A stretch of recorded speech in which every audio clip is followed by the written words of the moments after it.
back, and our guests are Kelly and Jackie from KJ Media. We are going to have them with us in just a second. We're talking about recruiting and retention. This is kind of a step for drivers, and Kelly, Jackie, I want to bring you on and tell you welcome to the show, but also I want to talk about this is a radical change, a radical shift that we're seeing right now.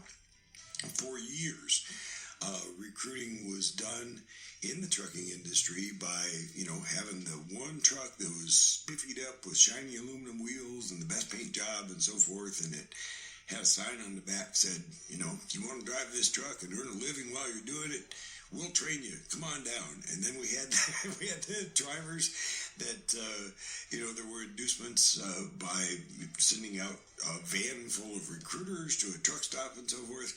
And now we're seeing, in this particular time, we're seeing human resources management techniques applied to this job.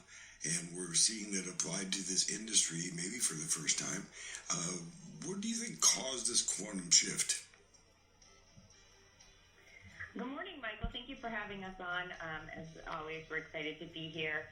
But yeah, so, our main focus is, really trying to understand the drivers and what it is they're looking for when it comes to them looking for a new opportunity. And I think, the efforts of companies really focusing on recruiting and retaining drivers has a lot to do with the driver shortage in addition to, the constant turnover. Right now, more than ever, because of the driver shortage, companies are really looking at ways to, think outside the box to recruit drivers, and they're actually really listening to drivers now about what drivers want, what they're looking for, and what's important to them within a company. So we hear all the time from drivers on this show, what's worked for them, what they're looking for, why they've left the company, and we take that information, we bring it back to our customers, and they really are listening to what the drivers are saying. I know that a lot of the drivers say that the big thing is maybe having a driver liaison or a driver mentor, and it's always about communication. And we have 4 customers now that have already implemented a driver liaison and a driver mentor for the onboarding process, and then just to have somebody, a go-to person for those drivers to communicate with. So again, it's awesome feedback from the drivers, and we are relaying it to our customers, and they are listening. So again, want to thank all the drivers for the input on that.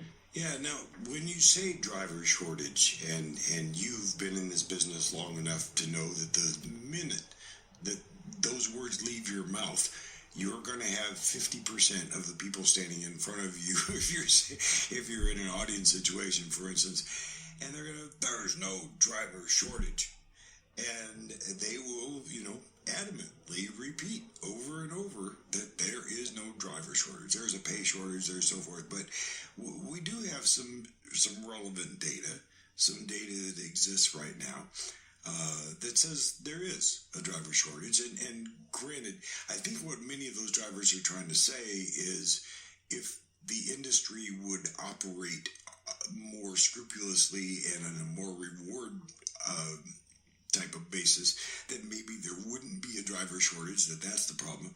But I also think that many times when we're talking to people about driver shortage, if I was still a driver, which, if I were out there still, man, I would embrace the idea of a driver shortage. I'd go around spreading leaflets going, there's a driver shortage, I'm worth more, And I really, have you guys been able to put kind of a pencil point on what this issue is over driver shortage? Yeah, I think that you bring up definitely an interesting point, Michael. I think it's looking at the industry as a whole, and a lot of drivers are now either baby boomers are retiring or drivers are going to other industries. And it comes down to how drivers are treated on a day-to-day basis. And obviously pay is always an issue, but that's a competitive issue, and it's all pretty relative with, depending on the type of industry that the driver is in, pay is all pretty relative. But a big thing that companies are really focusing on now more than ever is actually their internal team. So a big reason why drivers leave companies, of course, is pay and home time, but really a really soft reason is the way that the drivers are treated on the road by the dispatchers. So obviously the dispatchers go through a lot of stress to try and get the loads delivered. And sometimes that stress is taken out onto the drivers themselves. Well, if the driver hasn't been home in 3 weeks and has a nasty conversation with a dispatcher, they're more than likely probably going to quit and go somewhere else because, again, there is that driver shortage. So they can go really anywhere because they are in high demand right now. So what companies are really doing now, we just came back from a conference, and a big focus was focusing on the internal team and internal processes. And I have to say that's the first time in a couple years that I really not only heard it, but I'm watching companies do it, where they're putting their management team through new training, putting their dispatch team through new training, and actually having the dispatch team being rated by the driver so that they can then focus on dispatcher A, who may, do well in the morning but not so well in the afternoon, or whatever it is. Maybe needs a little bit more training on, maybe how he speaks to the driver or whatever that issue is. So it's actually pretty exciting to see that these trucking companies are really looking at different ways to improve the overall experience for a driver. And it does start with the internal team so that they can communicate well to the driver when they're out there. Okay, and what we need to be upfront about and honest about here is we're talking about a segment of the trucking industry. We're not talking about the whole trucking industry because in your situation, obviously there's no genuine owner-operator type of person built into this system. We're talking about companies, right? We're talking about companies hiring company drivers. And when you look at this, the strangest thing that's hard to understand is company across the board. And this is really difficult to get out there because we try to let drivers know about this. But in this industry, compensation, let me back up a step, okay? In this country, compensation has stagnated, and it has stagnated in spite of, the cost of the dollar and so forth. But people are actually going backwards now for the first time. Guys who used to have the cushy jobs, guys that used to work in cubicles, men and women who had this job and that job, their pay has been stagnated for years at a time. And some of them are making concessions to go backwards, where in this industry, whether drivers feel it or not, and of course that's that's the problem with data, is that data doesn't count if I didn't get some too, because it's on a very personal level. It becomes empirical at that point. But a company in the trucking industry has achieved an 8 to 12% pay increase over this same period, where the rest of the country is stagnated at 0 to 0.1% growth. What is going on? Obviously, compensation is a small part of this quotient, but what is going on to make this such a difficult retention job? What is going on to make this such a difficult recruiting job? Well, I think that recently, like you said, the pay increase has increased for drivers, and I think that, again, listening to the drivers, because one of the biggest complaints that drivers have is the pay.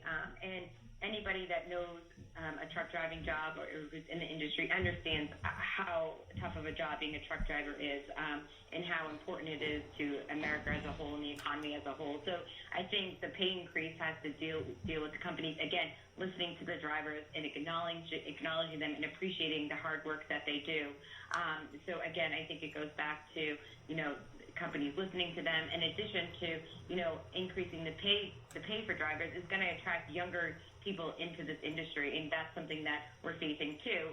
It's really trying to get the younger generation educated on the importance of trucking and, what a great career you can have as a truck driver and how important it is to America as a whole. So I think increasing the pay has is a twofold. One is, listening to the drivers, appreciating their hard work, and then again, appealing to the younger generation and showing them that they can have a great career within this industry, and it is a profession that they should pursue. All right, well, let's take a quick break. We'll come back on the other side. I want to ask you about some of the things going on that maybe haven't been covered yet, and we'll be back right after this.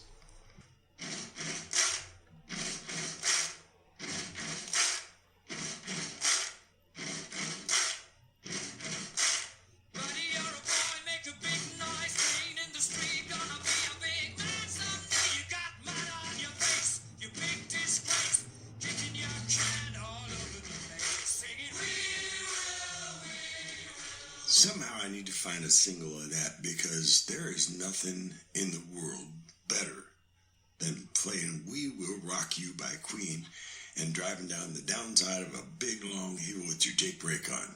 I don't know what that is. There's something magical there. We're back with Kelly and Jackie. And one of the things I've got to ask you guys, ladies, excuse me, guys is a generic term people who accidentally lived in Philadelphia for a while use. And I want to mention to you both, I think what we see on the part of the drivers is this huge frustration because you mentioned the companies are taking this very seriously. They're definitely looking to get new drivers. They definitely need more drivers. We all need to recruit in this industry to bring a new generation of drivers in and so forth. So we're going to make a concerted effort. And from the driver's point of view, too often, and I'm talking about the currently employed drivers that are out there doing the job while all the attention is paid to possible new recruits that we don't have yet. What often comes up is that, man, you guys got sound effects. I like the horn. When we look at that as drivers out there doing the job every day, here's what we see. We see a big company headquarters, and they're willing to pay an out-of-town consultant, an expert, which is a guy from out of town in a suit. But they're willing to pay this consultant to come in and give a 2-day seminar on understanding the driver and working with the driver and providing a great environment and so forth. And they're going to give every member of management the day off to attend this seminar. They're going to provide a free lunch and drinks at some convention center someplace. And then they're going to walk away with this great feeling that they've socialized and they've gotten into something. Meanwhile, I'm out here driving this truck another 350 miles while they're doing that. If you had taken a small portion of what you just output for the management team to get a paid day off and a free seminar, you could have done something for me. Does any of this translate back to the companies at all? I think that's definitely an interesting point. I think that, companies definitely have to focus, obviously, on their drivers, but I also think they need to focus on management because a lot of the controls, it starts from the top. And so I think what I was mentioning earlier about how the number one reason why drivers are leaving positions is because of the internal team, then, companies do need to focus on that. So, training is important. I think that companies that do that should also be implementing different types of events for drivers, which we're seeing more of, such as barbecues, family type day activities, and we're seeing a lot of that more. So the companies that typically are treating, I guess you could call it treating, quote unquote, management to essentially a day off and a lunch and seminar, but also more than likely treating drivers to a barbecue, to something that's relevant to them. So I do think that you need to do it in all facets within your organization, is take some time, train, and then this way get everybody on the same page so that they're going to have a stronger internal team and then a strong driver pool as well. So my question, back to my basic question there was, is is there any perception, and I take this back to the same thing, that we are so focused on new management techniques and recruiting new drivers and making it great? Do you get the sense that, once again, the only thing I can liken it to, okay, let's say I've been a satellite TV customer, okay? And I've had this same exact satellite television service for 5 years. And I pay $190 a month that have all the channel selections that I'm going to have. And then they come out and run an ad on the television subscription that I pay for. And the ad says $29 a month for all these services and so forth. And then at the bottom of it says for new subscribers only. You know that feeling? Have you experienced that feeling? I get what you're saying. Yeah. I think there's definitely that perception that's out there. But, how else do companies grow? I mean, they're looking at different ways to increase their driver pool and, but at the same time, retain their current drivers. So, we hope that the companies that are, spending these dollars on other, facets, that they're also really treating their drivers well, internally. I mean, you can only really hope. Okay. Well, Kelly and Jackie, we have a caller. Throttle Jockey has called in and has a question for you. Let's go to Throttle Jockey, shall we? Good morning, sir. How are you guys? Good. How are you? Good morning. I'm doing good. Hey, I had a quick question, and just a little background. I'm prior military. I'm new to the trucking industry. I would say newer generation, 38 years old. Only been in about 2 years now. But one thing that I think would solve a lot of driver complaints and industry complaints would be to try to shift towards an hourly rate versus a per mile rate. And I just think it would really work out. Obviously there would have to be a study on it, and I'm kind of wondering if anybody has looked into this to see, you've got an on-duty time per, pay scale for all the activities you're doing that you're not getting paid for now. Then you've got a driving per hours paid scale, and everything is obviously all tracked by e-log, so it's pretty easy to figure out who's doing what when. Has that ever been looked into? And what are your guys' opinions on it? I think that's a great idea and a great concept. And I know the companies, those are the companies have been, tossing around and thinking about implementing. It's again just working out the logistics and exactly, running the numbers and making sure it works. But I know that a few of our customers are entertaining, similar programs to that. So I think that's a great point. And again, companies are starting to think about that option. Yeah, and Kelly and Jackie, very honestly, and Throttle Jackie, thank you for your question. It has been researched. It's been researched a lot, and there are a number of conclusions. But as any full-time employer knows, it's a very expensive proposition, and having new employees is a commitment between you and the employee that each of you is going to do your job. There's been, as far as I'm concerned, one of the things that we see all the time is this changing expectation in the job market. Now, for many, many years, we had companies who paid their drivers as a 1099 employee, subjecting them to, tax collection and taxes and 25% self-employment tax and other things, of course. And then as that advanced and they became company employees in many cases, it was a company employee in many respects, but it didn't have the commensurate 401k and health plan and all that stuff. And, we're in this situation now where we have an entire generation of people who compare every job opportunity to working for Google. And they expect those kind of benefits, and the expectation in the job market has changed completely. Are trucking companies working with that as well? Hello? Yes, they are. Oh. They're looking at, sorry about that. They're looking at all types of benefits and, ways to increase, the benefits for the employees, whether it be more home time or increasing pay or more company benefits, even social outings, whether it's a barbecue or, a Christmas party, just things to offer the customer, to the drivers to make them feel, part of a team and make them feel connected to the company, that's seen as a benefit.